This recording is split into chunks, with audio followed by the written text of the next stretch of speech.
hopefully we'll have a few of you, a few more join throughout the presentation, but I did want to go ahead and get started.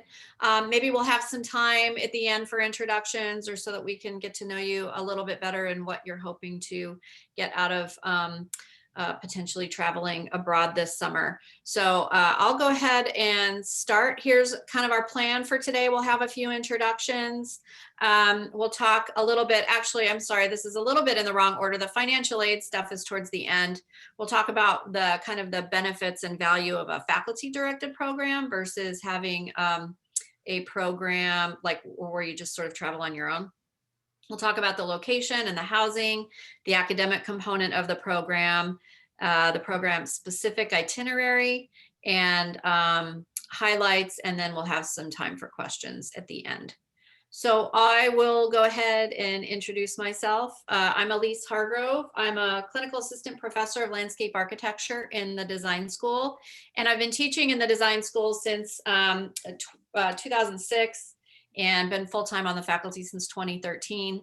I was lucky enough to inherit the Mediterranean Cities and Landscapes program from Professor Ted Cook, who he retired in 2018. And I was lucky enough to be able to continue on the program that he started probably 20 years ago or so. My TA is Brian Rojas, and he actually traveled quite a bit as Ted's TA before Ted retired. So I don't know if you want to say hello. He's in the PhD program in Design, Environment, and the Arts. You want to say? Hey guys, glad to be aboard with you. And then Celeste Yarlagata. I don't even know. Am I saying that right? I don't think I've ever said your last name. Yeah, you are. You want to go ahead and introduce yourself? Yeah, I'm Celeste Yarlagata. I work in the study abroad office. So I work with a number of faculty-directed programs, including all the programs in Herberger. And so if there's any questions on how to apply or anything like that, I'll be the one to be able to answer those. Cool. Okay, thanks. Okay, so we'll get into this a little bit. Why a faculty-directed program? I think there are a whole lot of benefits and positives to having going on a program while you're in school that's led by faculty. A couple of the bullet points here that we'll just go over really quickly. If you've never traveled before or traveled abroad before, it's a really great experience to gain sort of this global experience and global competency and understanding different cultures. You actually take a class with the faculty and earn credits towards your degree. You can earn you would earn 6 credits of either undergraduate or graduate credit, depending on if you're an undergrad or a grad. You have a structured pre-planned program and courses and coursework. So everything is really sort of figured out for you. We make all the arrangements, work out all the logistics. You don't really have to do any of that bit of work. It's all sort of planned. A college, in this case, Herberger Institute for Design and the Arts, sponsors the program. It allows you to build strong connections with ASU faculty and your TA, and also each other. We have had a lot of lasting friendships that have come out of the study abroad programs in the past. And we also have a tremendous degree of support from ASU while we are in country. All of the study abroad staff, there's always somebody on call, and we have support 24/7 if there are any issues or things that we need help with while we are out there. But more importantly, I think, and this is sort of the way that I approach the program and my philosophy about travel, is really this idea of experiencing such a big and amazing and kind of diverse world. And many students that I take on the program and that I have in the past have never traveled outside of the United States. And so sort of changing this perspective and understanding all of the kinds of awesome cultural differences and sort of amazing sites in terms of people and food and culture and history. And since I am teaching in the design school, a lot of the focus is towards sort of looking at the world as a designer and experiencing the world as a designer and taking those experiences back and the inspiration of travel and all of the great ideas and things that we discover and learn and experience in our travels. And that makes you a better designer.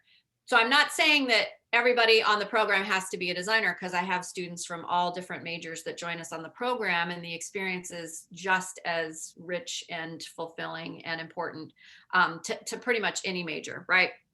But I do focus a lot on looking at architecture, design, landscapes, cities, cultures, and all of those things. And one of the kind of bigger ideas is really, and I feel like my purpose is to sort of help show you how to kind of see the world and see the world through a different lens.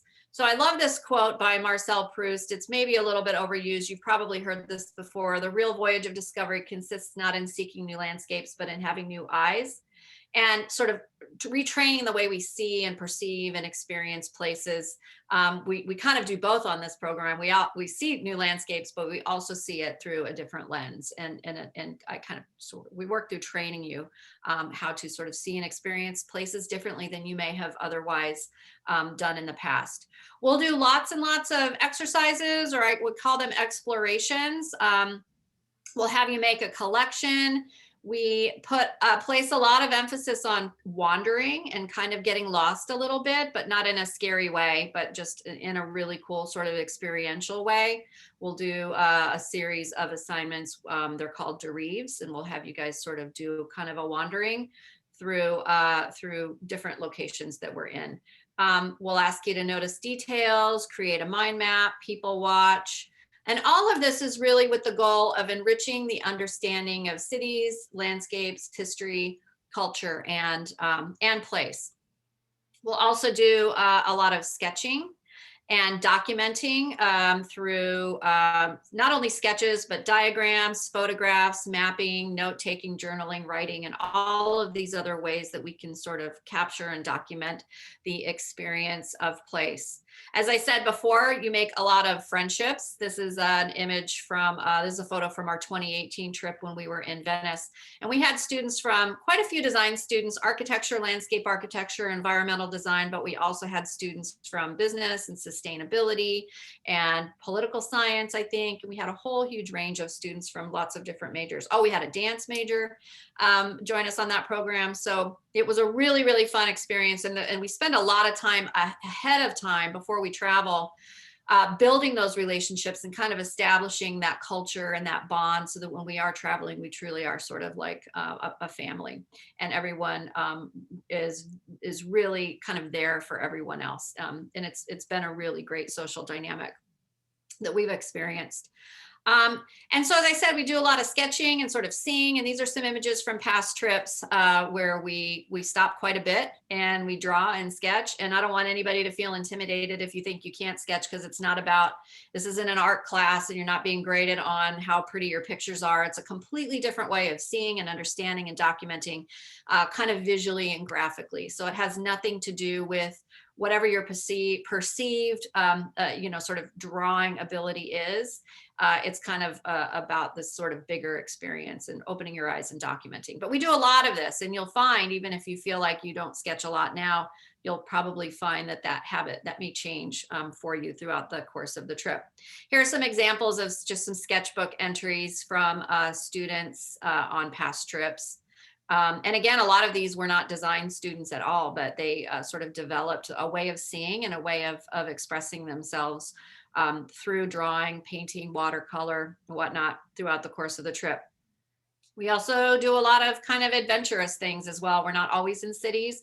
Sometimes we're in amazing, spectacular, natural, or kind of natural modified landscapes. So we hike.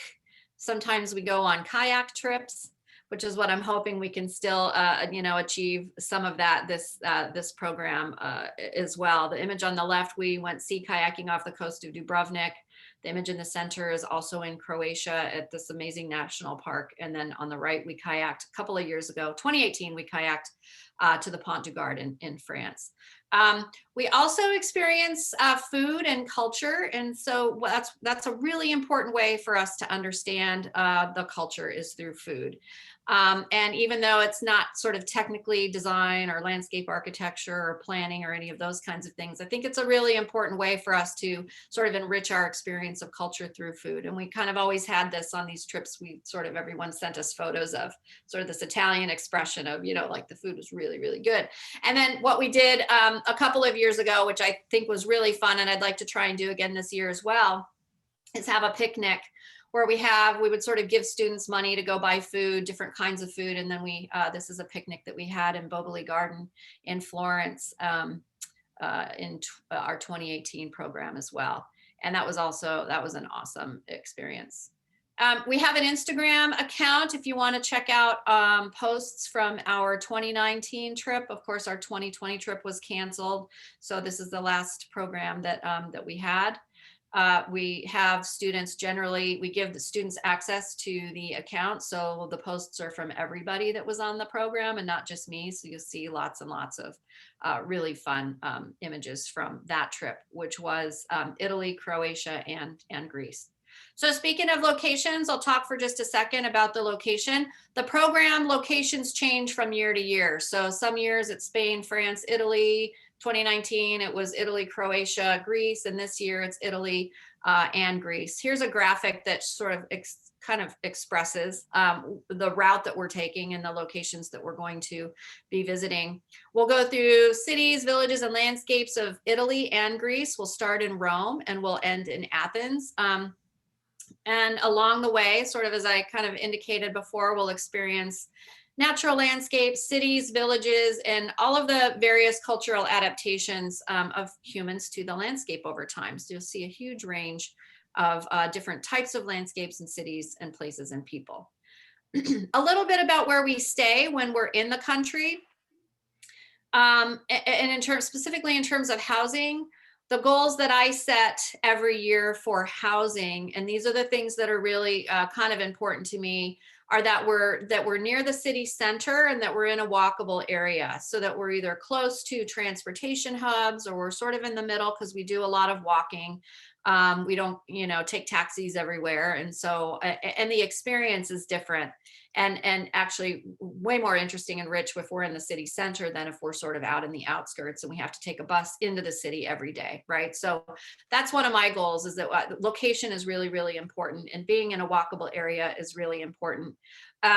The rooms are shared. This year you will have, would be in a double. So we'll have 2 students per room, and breakfast is always included in the hotels that we stay in. This is just a little bit of a preview of the hotels that we are currently planning on for this program. Of course, things can change, so this isn't an absolute, but these are images of the actual hotel that is currently planned for Rome. And just, again, just to kind of give you a visual on the types of places that we stay in.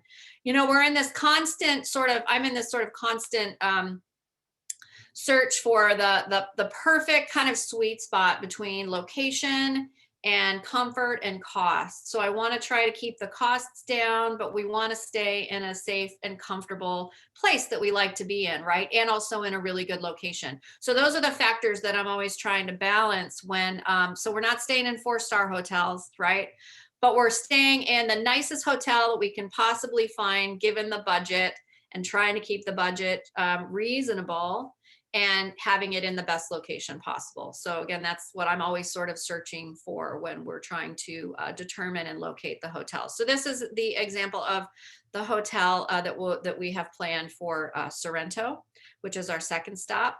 I guess I should go back. Actually, I think I went over this too quickly. So we'll start in Rome. We'll go to Sorrento, which is south of Rome on the Amalfi Coast, and then we'll head east. We'll go to Corfu, and then stop in Meteora on the way, and then we'll end in Athens. I'll give you more detail actually about all of those stops in just a second.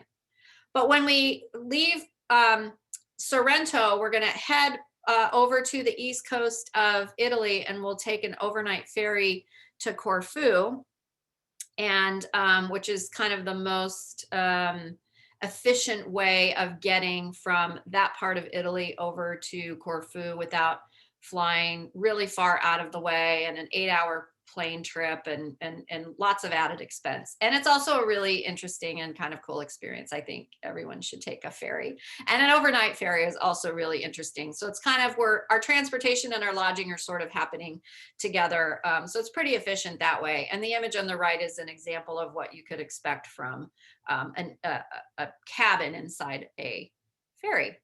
And then we will go to Corfu, and here's an example of the hotel that's planned there. And then our final stop will be in Athens, and we're in a really good spot in Athens, really close to the center, the old city, kind of the ancient city center. And as you can see, this is a view from the rooftop terrace of the hotel that we'll be staying at, with an amazing view of the Acropolis at night. I'll talk a little bit about the academic structure of the program. Since this is for college credit, there is an academic, pretty rigorous academic component. This will consist of pre-departure readings and a small kind of research project, which you'll do before we go. I'll explain that in a second. Sketchbook entries, good ideas, exploration assignments, and participation and engagement, which is a huge part of the actual grade. So the pre-departure research project is based on some kind of work that you'll do ahead of time, and students will be assigned places on our itinerary to research and write about, and then present to the rest of the group when we're in that location. So say we have 8 different locations, or however many different locations that we're going to be stopping at, we'll assign, or we'll let you guys choose the topic that you're really interested in. You can do a little bit of research ahead of time, and then when we actually get to that location, you can share what you've learned and share that knowledge with everyone. It helps get everybody a little bit deeper into understanding different places that you may be interested in, and then it also avoids me having to be the only one who talks all the time about stuff, right? So you guys get to kind of share in that learning and experience as well. Daily sketchbook entries and sketching exercises is a huge part of this of this program. Like I said before, you'll be expected to sketch every single day and keep a sketch journal of the entire trip. And to kind of reiterate what I said before, it's not always about pretty pictures, or and I'll talk to you as well, and we'll give some instruction and guidance on how to see and sketch and document in this way. So there will be some kind of drawing lessons and exercises that sort of help you do that a little bit more comfortably. But there's only one way to get better at doing this, and that's just by doing it, okay? You can't read about sketching. You have to sketch to be able to sketch, right? We'll also ask you to look for good ideas every day. So those of you who maybe design majors, these may be design ideas, right? Or materials, details, something innovative and different, a way of solving a problem that may be different than the way we do it here. Or even for non-design majors, it could just be something cool and different that you have never seen before, or a way that, I remember in Barcelona a few years ago, just the way they handled recycling was really interesting and different. And so there's so many great ideas and so many different ways that things are done differently, that it's a great exercise to sort of open our eyes up and explore those things. And then speaking of explorations, like I said earlier, we'll do lots and lots of explorations.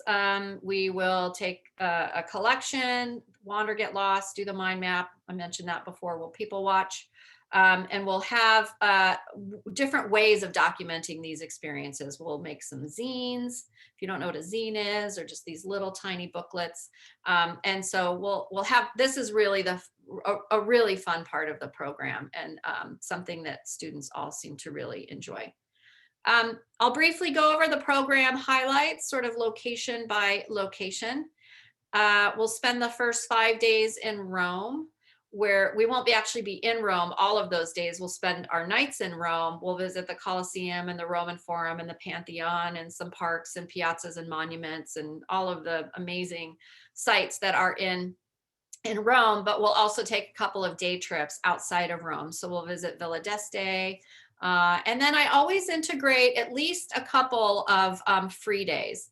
So that gives students the chance. So our last day in Rome will be a free day that gives students a chance to kind of do whatever you want to do. I recognize that not everybody wants to all kind of experience and do the same thing. So it gives you a chance to kind of take a break from the group. You can rest, you can do your laundry, you can go to whatever museum you want to go, you can sleep half the day. You know, it's sort of really your day to kind of recharge and sort of have that last chance in that city to do what you really want to do, in case we hadn't already done that as a group. So here are some images from some sites in Rome that we will visit. And then we'll head south to Sorrento. We'll stop at Pompeii along the way. And Sorrento is on this, you know, the kind of the famous Amalfi Coast, which is sort of, you know, lots of movies and really, you know, it's a very iconic location where these villages are sort of stacked up the mountainside right along the sea. And it's a beautiful location. So there's some villas, and we'll take a side trip to Capri Island, which is accessible by ferry just off the coast. So we'll spend a few days in Sorrento. Here's some images of the villages and the coastline of the Amalfi Coast, and Pompeii is the image on the bottom right, which, like I said, we'll stop there on the way from. It's kind of in between Rome and Sorrento, so we'll stop there on the way. When we're done in Sorrento, we're going to head east so that we can catch the ferry to Corfu out of Brindisi, which is a little port town right on the east coast of Italy, kind of in the boot heel of Italy. On the way, we'll stop in a couple of really iconic locations. Matera, which is thought to be one of the oldest inhabited cities in the world, and Alberobello with the famous Trulli houses. So you can see that. Some of you may have seen these before, these really iconic Trulli homes in Alberobello. So we'll stop there along the way. Then we'll take the ferry over to Corfu. We'll spend 4 days in Corfu. We'll be staying kind of near the old town and the fort. So we'll explore the old town. We'll go to Paleo Castrizza, which is an amazing sort of seaside village on the northwest coast. Cape Drastic, which is the image here that you see on this slide. And if all goes well, we'll have the opportunity to do a little sea kayaking as well. We'll also have another free day in Corfu. So the last day of Corfu, you'll be able to kind of explore and do what you would like.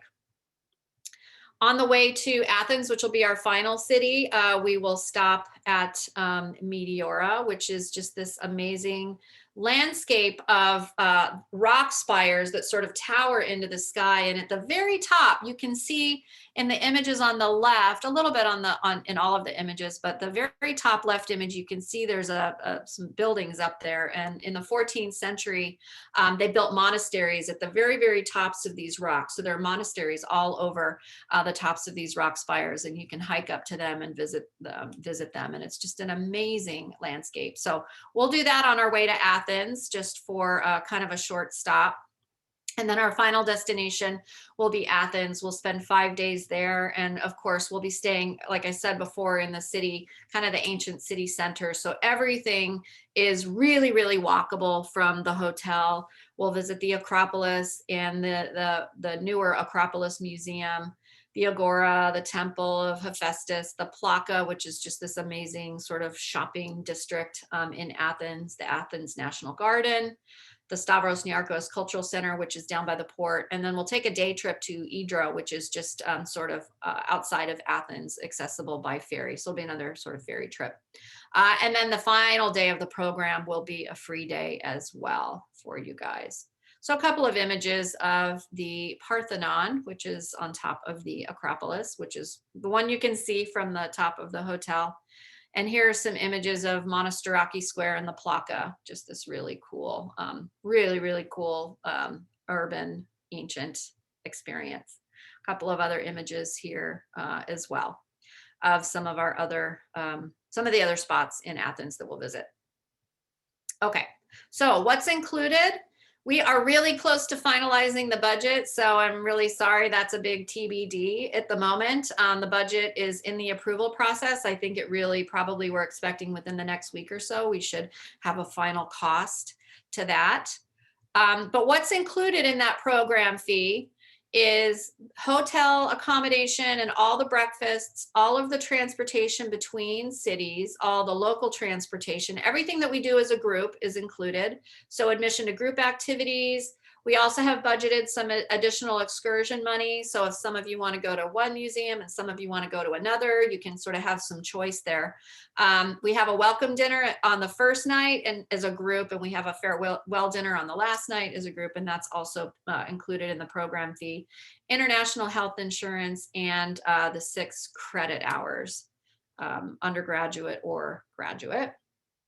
The stuff that's not included that would be on your own would be the airfare to and from, so to Rome and from Athens. Lunches and dinners would be your own spending money. And a lot of students just really load up on breakfast and then they don't need lunch and then they save it for dinner. Personal spending money and then optional excursions or side trips would also be money that you'd want to budget separately. And just a little bit, I wanted to also just touch on a little bit about the structure of the day. So in general, we're together as a group. Our program will start generally at 9 o'clock in the morning after everyone has breakfast, and then we meet and then we go off to start our day and we do our thing. Now that may change depending on, you know, where we are and circumstances and if we have a reservation or if we have to be somewhere earlier. But in general, we start right after breakfast. We all meet as a group, we go out and we have our program for the day. And then in the afternoon, at some point, mid to late afternoon, again, depending on if we're on a day trip, we're gonna all be together all day. But in most cases, you have the afternoon to yourselves. So once the program ends, we're sort of done with our formal group work for the day. And then everyone can go off and enjoy the city or wherever we are, kind of on your own or in small groups. And I give students a list of optional excursions and activities that you can go visit on your own. And then so that's why you want to budget for some extra kind of personal spending money, optional excursion money, because you'll have some kind of ability and freedom and time to go off and do some other things on your own away from the group. Okay. Financial aid is a big consideration, I know, for a lot of students. So there are several different ways that students can finance the study abroad. Financial aid, I know students can use student loans, and Celeste is the one to kind of help you through all of that, through the application process and all of the other kind of the nuts and bolts and all of the sort of mechanics of how you actually go about registering and enrolling and financing the study abroad program. So she'll be available for questions at the end if you have specific questions about application and financial aid information. The study abroad office also has financing workshops, and here's a screenshot from the actual website. The website is listed in the bottom, and in a second I'll put that in the chat if you want to link directly to that website, and it lists all of the different the dates and the times of the workshops that the study abroad office offers. And then there's additional financial aid available through travel grants and diversity scholarships that are offered through the study abroad workshop. There's a travel grant. It's based on financial aid. That application deadline is March 1st. And also a diversity scholarship. And that application deadline is also March 1st. And that sort of helps to encourage students from diverse backgrounds to give them the ability to join the program as well. The thing to note here about this is that the awards aren't unlimited, right? They are limited. So if you're interested in applying for any of these grants or scholarships, I would recommend that you apply early, okay? And again, Celeste can answer questions at the end, which we are almost at the end. So lastly, I just sort of wanted to kind of sum up the some things that you want to keep in mind if you're considering joining the program. We walk a lot, like some days 10 to 12 miles in a day, which sounds like a lot, but it's also, you know, when you're out exploring for, 6 or 8 hours, it doesn't really feel like a lot, but it is a lot. So we walk a ton. Our other philosophy is to travel light And we'll talk a lot more about that when we get into the kind of the nuts and bolts of packing and sort of preparing for the program a little bit later once the program is confirmed. And just sort of having the mindset, I think, that will allow you to have the best experience. And that is to kind of expect the unexpected, be adaptable and flexible. Leave your expectations at home because it's not going to be anything like home. My expectation for you is to be a good traveler and a good citizen, and just a good member of our group and our team. Bring a sense of adventure and curiosity. The pre-departure orientations are aimed at getting everybody sort of primed with all of the kind of the knowledge and the understanding and the skills that you need to have to be the most prepared and have the best experience possible.